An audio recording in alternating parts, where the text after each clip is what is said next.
प्रिय साधकों, नमस्कार। हमारे channel inspired by life meditation में आपका स्वागत है। आज हम एक बेहद शक्तिशाली ध्यान विधि पर चर्चा करने जा रहे हैं, जिसका नियमित अभ्यास विशेषकर ब्रह्म मुहूर्त में केवल 11 दिनों में आपकी किसी भी मनोकामना या इच्छा को पूरा करने की क्षमता रखता है। ये एक ऐसी प्राचीन और वैज्ञानिक विधि है जो आपके जीवन में अद्भुत परिवर्तन ला सकती है। हमारा आज का विषय है ब्रह्म मुहूर्त और एक विशेष ध्यान विधि जो आपकी प्रार्थनाओं और संकल्पों को साकार करने में मदद करेगी।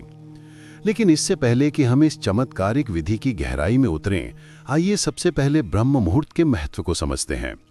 ये वो दिव्य समय है जब प्रकृति स्वयं जागृत होती है और ब्रह्मांड की सकारात्मक ऊर्जाएं अपने चरम पर होती हैं। कल्पना कीजिए कि आप हर सुबह उस समय उठते हैं जब पूरा संसार शांत होता है, जब हवा में एक विशेष शीतलता और ताजगी होती है और जब आपका मन सबसे अधिक एकाग्र और ग्रहणशील होता है। यही वो ब्रह्म मुहूर्त का समय है। हमारे प्राचीन ग्रंथों में इस समय को अमृत वेला कहा गया है, जो ज्ञान और चेतना की प्राप्ति के लिए सबसे शुभ माना जाता है। ब्रह्म मुहूर्त, जो आमतौर पर सुबह 3 से 6 बजे के बीच का समय होता है, 1 घंटा 36 मिनट की वो अवधि है जब ब्रह्मांड से आने वाली ऊर्जाएं सर्वाधिक शक्तिशाली होती हैं। इस समय उठकर ध्यान करने से आपकी आध्यात्मिक चेतना जागृत होती है और आप ब्रह्मांडीय ऊर्जा से जुड़ पाते हैं। ये वो समय है जब नकारात्मक शक्तियां निष्क्रिय होती हैं और सकारात्मक ऊर्जाएं सक्रिय होती हैं, जिससे वातावरण शुद्ध और ध्यान के लिए अनुकूल बन जाता है। जैसा कि हमने सुना है, जल्दी सोना और जल्दी उठना सफलता की सीढ़ी है। ये सिर्फ एक कहावत नहीं, बल्कि प्रकृति के साथ सामंजस्य स्थापित करने का एक तरीका है। ब्रह्म मुहूर्त में उठने वाले लोग न केवल शारीरिक रूप से स्वस्थ रहते हैं, बल्कि मानसिक और आध्यात्मिक रूप से भी अधिक शांत और केंद्रित होते हैं। ये समय आपको अपनी पढ़ाई, योजना बनाने, आत्मचिंतन करने और ध्यान करने के लिए सर्वोत्तम अवसर प्रदान करता है। तो तैयार हो जाइए इस अद्भुत यात्रा के लिए, जहां हम ब्रह्म मुहूर्त के दिव्य समय का उपयोग करके एक ऐसी ध्यान विधि सीखेंगे जो आपकी डीपेस्ट डिजायर्स को पूरा करने में मदद करेगी। ये विधि न केवल आपके मन को शांत करेगी, बल्कि आपकी इच्छाओं को आपके अवचेतन मन तक पहुंचाकर उन्हें साकार करने का मार्ग प्रशस्त करेगी। आगे बढ़ने से पहले एक महत्वपूर्ण बात, ये विधि उन लोगों के लिए नहीं है जिन्हें हृदय संबंधी कोई बीमारी या उच्च रक्तचाप की समस्या है, क्योंकि इसमें सांस रोकने का अभ्यास शामिल है। कृपया अपने स्वास्थ्य स्थिति का ध्यान रखें। अब हम इस चमत्कारिक विधि की ओर बढ़ते हैं, जो हमारे आज्ञा चक्र पर केंद्रित है। संकल्प, विजुअलाइजेशन और रचनात्मकता का केंद्र, ये वो स्थान है जहां से हमारे विचार और इच्छाएं वास्तविकता का रूप लेती हैं। 11 दिनों के लिए प्रतिदिन केवल 10 मिनट का ये अभ्यास आपके जीवन को बदल सकता है। जुड़े रहिए हमारे साथ इंस्पायर्ड बाय लाइफ मेडिटेशन पर और आइए मिलकर इस शक्तिशाली ध्यान विधि का अनुभव करें, जो आपके सपनों को हकीकत में बदलने की कुंजी है। ब्रह्म मुहूर्त प्रातः काल के उस विशेष 1 घंटा 36 मिनट के समय को कहते हैं, जो सुबह 4:24 से लेकर सुबह 6 बजे तक रहता है। हालांकि इस विषय में कुछ और मान्यताएं भी हैं। अगर हम प्राचीन ग्रंथों का अध्ययन करें तो उनके अनुसार रात को 4 कालों में विभाजित किया गया है। पहला काल है रुद्र काल, जो शाम 6 बजे से लेकर रात 9 बजे तक प्रभावी रहता है। इसके बाद दूसरा काल है राक्षस काल, जो रात 9 बजे से लेकर 12 बजे तक प्रभावी रहता है। फिर तीसरा काल है गंधर्व काल, जो रात 12 बजे से लेकर 3 बजे तक प्रभावी रहता है। और चौथा काल है मनोहर काल, जो सुबह 3 बजे से लेकर 6 बजे तक प्रभावी रहता है। ब्रह्म मुहूर्त के समय की मान्यता मनोहर काल यानी 3 बजे से 6 बजे के बीच पड़ती है। हालांकि विभिन्न देश और काल के अनुसार इसका समय थोड़ा भिन्न हो सकता है, इसलिए कोई निश्चित समय हर स्थान के लिए एक सा नहीं बताया जा सकता। लेकिन यदि आप मनोहर काल के बीच में यानी सुबह 3 बजे से 6 बजे के बीच किसी भी समय उठते हैं, तो यह समय अमृत वेला यानी ब्रह्म मुहूर्त का समय माना जाएगा। अगर हम ब्रह्म मुहूर्त का शाब्दिक अर्थ समझने की कोशिश करें तो ब्रह्म का मतलब होता है देव, जो ज्ञान के देवता हैं, और मुहूर्त का अर्थ है समय। समय अखंड यानी एक ऐसा समय जिसमें हम ज्ञान को समझने का प्रयत्न करते हैं, यानी ज्ञान को समझने का जो समय है उसे हम ब्रह्म मुहूर्त कहते हैं। ब्रह्म मुहूर्त की बहुत महत्वपूर्ण चर्चा हमारे शास्त्रों में की गई है। इस समय ब्रह्मांड की देव शक्ति वातावरण में विचरण करती रहती है। अगर इस समय आपकी नींद अचानक खुल जाती है तो इसका मतलब है कि शुभ ऊर्जाएं आपसे संपर्क करना चाहती हैं। यदि आप इस समय उठकर ध्यान करते हैं तो इन ऊर्जाओं से आपका संपर्क बहुत जल्दी स्थापित होना शुरू हो जाएगा। इसी प्रकार सभी धर्मों के जो देवालय हैं, जैसे मंदिर, गुरुद्वारे और जितने भी पूजा स्थल हैं, वे सभी ब्रह्म मुहूर्त में ही खोले जाते हैं। और यही वह समय है जब सारी नकारात्मक शक्तियां सो जाती हैं और सकारात्मक शक्तियां जागृत होती हैं। इस समय बहने वाली वायु को अमृत वायु कहा जाता है, क्योंकि सारा प्रदूषण और सारी दूषित वायु समाप्त हो जाती है और वातावरण में ऑक्सीजन व्याप्त रहती है। रात के समय ओस पड़ने के कारण इस समय वायुमंडल दिन के मुकाबले काफी शीतल और मनोहारी रहता है। इस समय वातावरण शांत होता है और सोकर उठने के कारण हमारे मस्तिष्क की क्रियाएं बिल्कुल शांत होती हैं।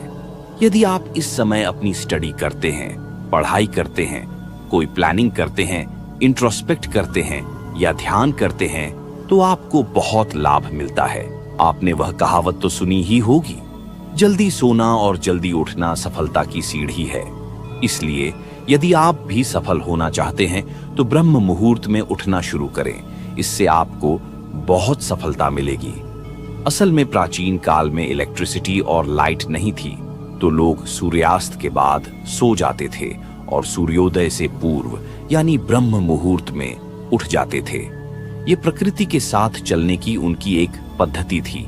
जो भी व्यक्ति प्रकृति के साथ संतुलन बनाकर चलता है वह स्वस्थ रहता है। और ये देखा भी गया है कि जो लोग प्रातःकाल जल्दी उठते हैं वे स्वस्थ रहते हैं, जबकि जो लोग नाइट शिफ्ट में काम करते हैं उन्हें स्वास्थ्य संबंधी समस्याएं आने लगती हैं। कहने का तात्पर्य यह है कि अगर हम प्रकृति के साथ मेलजोल बनाकर चलते हैं तो हम स्वस्थ रहते हैं, लेकिन अगर हम प्रकृति के खिलाफ चलना शुरू कर देते हैं तो हमें शारीरिक और मानसिक समस्याएं आने लगती हैं। खैर, तो यह मैंने आपको ब्रह्म मुहूर्त की थोड़ी महत्वपूर्ण जानकारी दी कि इसका क्या महत्व है। अब हम बात करते हैं ध्यान की। सबको मालूम है कि प्रातः काल का समय ध्यान के लिए सर्वश्रेष्ठ समय होता है। तो आज हम एक ऐसी ध्यान विधि की बात करेंगे जो विशेषकर ब्रह्म मुहूर्त में ही की जाती है। यदि आप इस विधि को निरंतर 11 दिन तक केवल 10 मिनट की अवधि तक प्रतिदिन अभ्यास करते हैं तो इन 11 दिनों के भीतर ही आपको इस विधि का परिणाम मिल जाएगा। यह विधि विशेष रूप से आपकी कोई इच्छा, कोई मनोकामना अथवा आपकी कोई प्रार्थना जिसे आप पूरा करना चाहते हैं। इससे पहले कि हम इस विधि पर पूरी बात करें, थोड़ी सावधानी रखनी है। जिन लोगों को हृदय से संबंधित कोई कष्ट है, हृदय से संबंधित कोई बीमारी है या जिन्हें रक्तचाप, ब्लड प्रेशर की समस्या रहती है, वे इस विधि को न करें। इसका कारण यह है कि इस विधि में हमें सांस को रोक कर रखना पड़ता है। इसलिए हृदय रोगी और रक्तचाप के मरीज इस विधि को न करें। अब इसे कैसे करना है? यह एक बहुत ही चमत्कारी विधि है और बहुत जल्दी अपना परिणाम देती है। इसका कारण यह है कि इस विधि में हम अपना ध्यान अपने आज्ञा चक्र पर केंद्रित रखते हैं। आज्ञा चक्र हमारा वह चक्र है जो हमारे संकल्प, विजुअलाइजेशन और क्रिएटिविटी का स्थान है। यदि हम इस चक्र पर ध्यान केंद्रित करके कोई प्रार्थना करते हैं या किसी संकल्प को दोहराते हैं तो वह संकल्प या प्रार्थना बहुत जल्द पूरी हो जाती है, क्योंकि इस चक्र का कार्य क्षेत्र यही है। इसे हम संकल्प चक्र भी कहते हैं, क्योंकि इस चक्र पर ध्यान लगाने से हमारे संकल्प पूरे होते हैं। यदि हम कोई आज्ञा देते हैं तो वह आज्ञा पूरी हो जाती है। तो अब इस विधि को कैसे करना है? सबसे पहले आप अपनी कोई एक मनोकामना तय करें। यदि आपकी कोई ऐसी इच्छा है जिसे आप पूरा करना चाहते हैं तो उसे चुनें। अगर कोई विशेष इच्छा नहीं है तो कोई आपकी आवश्यकता भी हो सकती है। उदाहरण के लिए, आपने बहुत कठिन परिश्रम और लंबे समय की पढ़ाई करके अपने जीवन में एक ऐसे मुकाम पर पहुंच गए हैं कि अब आपको एक अच्छी नौकरी मिलनी चाहिए, सरकारी नौकरी मिलनी चाहिए, लेकिन आप संघर्ष कर रहे हैं और नौकरी नहीं मिल पा रही है। ऐसी कोई भी इच्छा जिसे आप पूरा करना चाहते हैं उसे चुनें। एक बार जब आपकी इच्छा तय हो जाए तो 11 दिन तक उसी इच्छा की पूर्ति के लिए इस ध्यान विधि का अभ्यास करें। इसके लिए सबसे पहले आप अपनी एक मनोकामना को तय कर लें। जब आपकी वह इच्छा तय हो जाए तो आपको क्या करना है? सुबह ब्रह्म मुहूर्त के समय उठें और उठने के बाद फ्रेश होकर यदि स्नान कर सकते हैं तो अच्छी बात है, नहीं तो केवल मुंह और हाथ अच्छी तरह से धो लें, यह भी ठीक रहेगा। इसके बाद अपने घर के मंदिर, पूजा स्थल या ध्यान कक्ष में ध्यानस्थ होकर बैठ जाएं। ऐसा स्थान चुनें जहां से बाहर की शुद्ध वायु आपके कमरे में प्रवेश कर सके। इसीलिए इस विधि को प्रातःकाल और ब्रह्म मुहूर्त में करने का सुझाव दिया गया है, क्योंकि इस समय आपको प्राण वायु की जरूरत रहेगी। तो ऐसे स्थल पर बैठें जहां से खुली हवा आपके कमरे में आती रहे। जब आप ध्यानस्थ होकर बैठ जाइए तो कमर और गर्दन सीधी रखें, दोनों हाथों को घुटनों पर रखें और पहले 2 से 3 मिनट अपने आप को शांत करें और स्थिर करें। जब आपका मन शांत हो जाए, शरीर स्थिर हो जाए, तब आपने क्या करना है? सबसे पहले आप अपना ध्यान अपने आज्ञा चक्र पर लाएंगे। आज्ञा चक्र का मतलब है दोनों भौहों के बीच का स्थान, जहां पर हम तिलक लगाते हैं या स्त्रियां बिंदियां लगाती हैं। अपने ध्यान को इस स्थान पर केंद्रित करें और इसी स्थान पर लगातार अपने मानसिक नेत्रों से इस स्थान को महसूस करते रहे।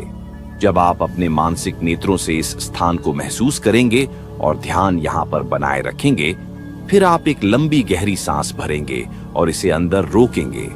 इस दौरान आपका ध्यान भी आज्ञा चक्र पर टिका रहेगा। इस समय आप अपने इष्ट देवी, देवता या गुरु का चित्र अपने आज्ञा चक्र पर देखें और उनकी छवि को ध्यान में रखते हुए अपनी प्रार्थना या संकल्प करें। अपनी इच्छा को एक लाइन में दोहराए, जैसे हे गुरुदेव परमात्मा, मेरी यह इच्छा पूरी हो। इस इच्छा को तब तक दोहराते रहे जब तक आपकी सांस अंदर रोककर रखने की क्षमता हो।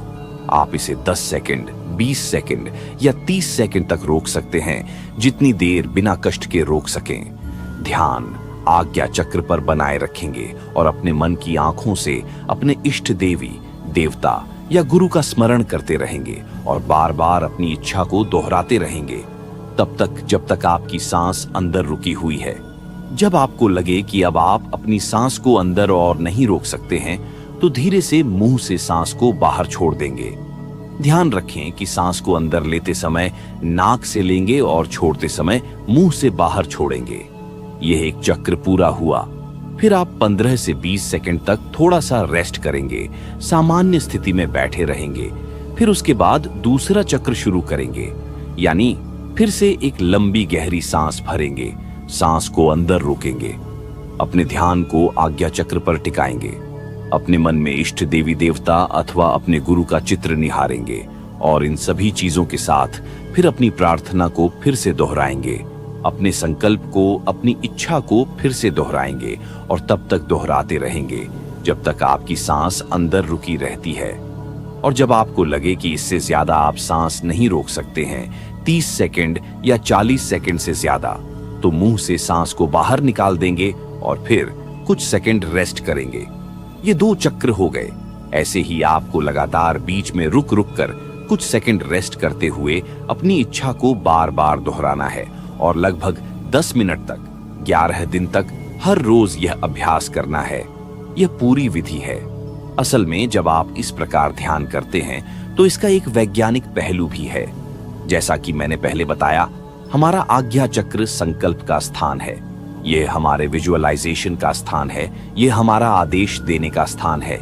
इसी कारण इसे आज्ञा चक्र कहा जाता है, क्योंकि इस स्थान पर आकर हम कोई आदेश, प्रार्थना या संकल्प करते हैं तो वह आदेश, संकल्प या प्रार्थना पूरी हो जाती है। हम जो भी आज्ञा चक्र पर ध्यान केंद्रित करके किसी चीज की मांग करते हैं वह पूरी हो जाती है, क्योंकि यह इच्छा पूर्ति का स्थान है। और दूसरी बात, जब हम इस प्रकार से सांस को अंदर रोकते हैं तो क्या होता है, हमारी पूरी बॉडी में एक आपातकालीन स्थिति उत्पन्न हो जाती है।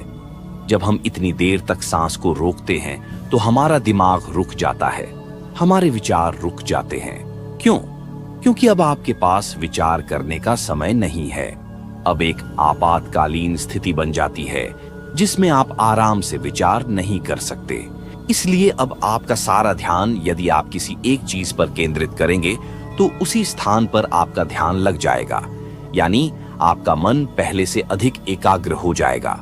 तो जब आप सांस को भरकर रोकते हैं तो यह दूसरी महत्वपूर्ण बात है, सही वाक्य। और तीसरी बात, जब आप इस प्रकार एकाग्र हो जाते हैं और बार बार अपनी इच्छा या मनोकामना को दोहराते हैं तो क्या होगा?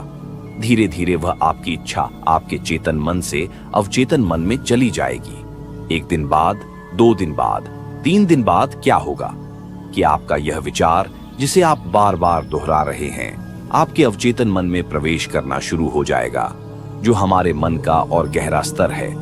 और अगर आप किसी विचार को अपने चेतन मन में यानी कि अपने सबकॉन्शियस माइंड में उतार देते हैं तो लॉ ऑफ अट्रैक्शन कहता है कि वह इच्छा आपकी पूरी हो जाती है। तो यही इसकी साइंस है। इसमें 3 चीजें विशेष रूप से काम करती हैं। पहला, आज्ञा चक्र, क्योंकि यह आज्ञा का स्थान है तो यह आज्ञा को पूरा करता है। दूसरा, सांस को अंदर रोकना, इससे बॉडी में एक आपातकालीन स्थिति उत्पन्न हो जाती है। आप फालतू के विचार नहीं कर पाते, आपका मन पूरी तरह से एकाग्र हो जाता है। तीसरी बात, आप अपने अवचेतन मन को खोलते हैं। आपकी जो इच्छा है वह आपके अवचेतन मन में चली जाती है, जिससे वह इच्छा पूरी होने के द्वार खुलने लगते हैं। और एक और जो सबसे महत्वपूर्ण बात है वह यह है कि आप इस विधि को ब्रह्म मुहूर्त के समय में कर रहे हैं। ब्रह्म मुहूर्त का समय विशेष होता है, जैसा मैंने शुरू में ही विस्तार से बताया था। अगर हम कोई विधि ब्रह्म मुहूर्त के समय में करते हैं तो यह देवताओं और परमात्मा का समय होता है। इस समय में आप यदि शुद्ध मन से कोई प्रार्थना करते हैं तो वह प्रार्थना जरूर सुनी जाती है। तो ये सभी चीजें मैंने आपको विस्तार से समझाई। अगर आपकी भी कोई ऐसी स्थिति है, अगर आप किसी संकट में फंसे हुए हैं और उस संकट से बाहर निकलना चाहते हैं तो आप इस प्रकार से प्रार्थना करें। अगर आपकी कोई बहुत जरूरी या आवश्यक इच्छा है या कोई मनोकामना है या कोई जरूरत है जिसे आप जीवन में पूरा करना चाहते हैं तो उस इच्छा या जरूरत को आप इस विधि से पूरा कर सकते हैं। आप इसका अभ्यास करें क्योंकि यह विधि हमारे द्वारा आजमाई हुई विधि है। और याद रखिए, जब हम अपने भीतर की शक्ति को पहचानते हैं और उस पर विश्वास करते हैं तो कोई भी बाधा हमारे रास्ते में नहीं रुक सकती। मेरे प्रिय दोस्तों, आप सभी में वो शक्ति है जो आपके जीवन को बदल सकती है। आप सभी के जीवन में सफलता, शांति और सुख आए, यही मेरी शुभकामनाएं हैं। इस विधि का अभ्यास करें, विश्वास रखें और जीवन में अपने सपनों को साकार करें। अगर आपको यह वीडियो अच्छा लगा हो तो कृपया इसे अपने दोस्तों के साथ शेयर करें और हमारे चैनल को सब्सक्राइब करें ताकि हम और भी ऐसी जानकारी आपके तक पहुंचा सकें।